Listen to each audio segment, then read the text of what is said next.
Let's study how to control the side mount position and work on our transition to the mount. Okay? Side mount control is when you have that dominant position here, chest to chest, cross-side with your partner. Okay, from here we will do two different ways to control. Defende a montada.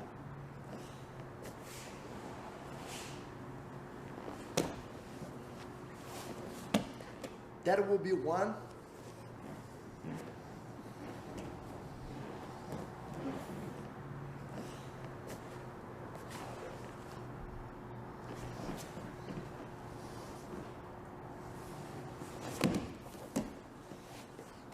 That will be two. When we hold the side mount here, on the first one, we'll be trying to avoid that the person on the bottom recover the guard. Watch. I have chest to chest. I'll hook his shoulder and block the legs. My right hand is stopping him from... Entre o joelho por baixo. Pushing me back on his close guard. Now we are in an even position. I am starting on a dominant position, so I want to keep it. My left elbow close to the head, hook on the shoulder, grip on his back. Right hand posting on the mats, my knees are off the floor. So if he tries to recover the guard, he cannot do this. I'm blocking his knee. The reason why he's figuring 4 is to block my transition to the mount position. Here is how to get the mount.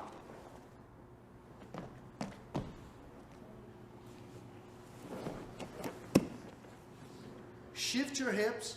You see my left knee is touching his belt, and I am making sure my right foot is posting so I have balance.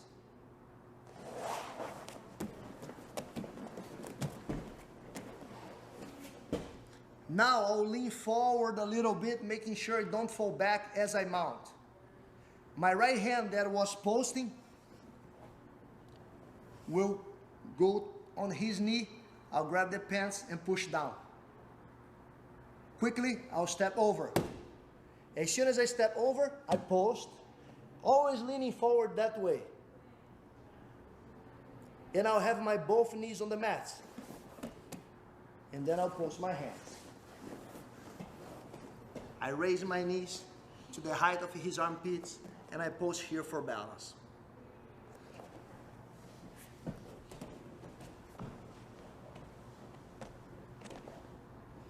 The second side mount control and the second technique is when we have chest to chest and we want to avoid. Another very common escape is when the person on the bottom swims under and turns on his force. Here he would try a double leg or something like that. That's why this time I chose to have my left arm underneath his neck. Not this way because his head might be on the mat, but this way, behind the neck. There's always a space. The other arm underneath his elbow, hands together, shoulder on his jaw, head down. That gives me a very solid side mount control, but now let's work on how to mount. He's figuring 4. He has his knee on my ribs. He's trying to block my mount position.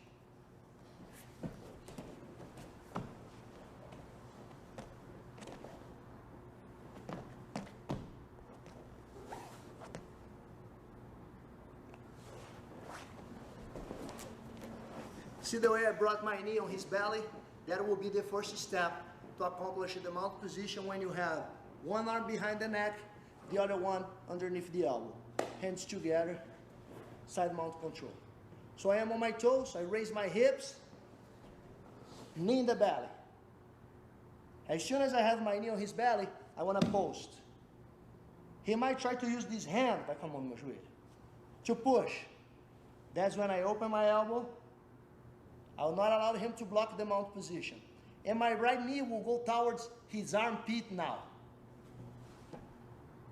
Then I open my foot. Then I post. and then I have the mount position. So let's learn those two techniques. Number one, chest to chest. I want to avoid that he brings me back on his legs. I post. I control his shoulder. I shift my legs.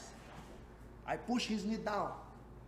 I mount post, knees on his armpit. Good and solid mount position. Second technique. I want to avoid that he turns on his knees. My hand behind his neck.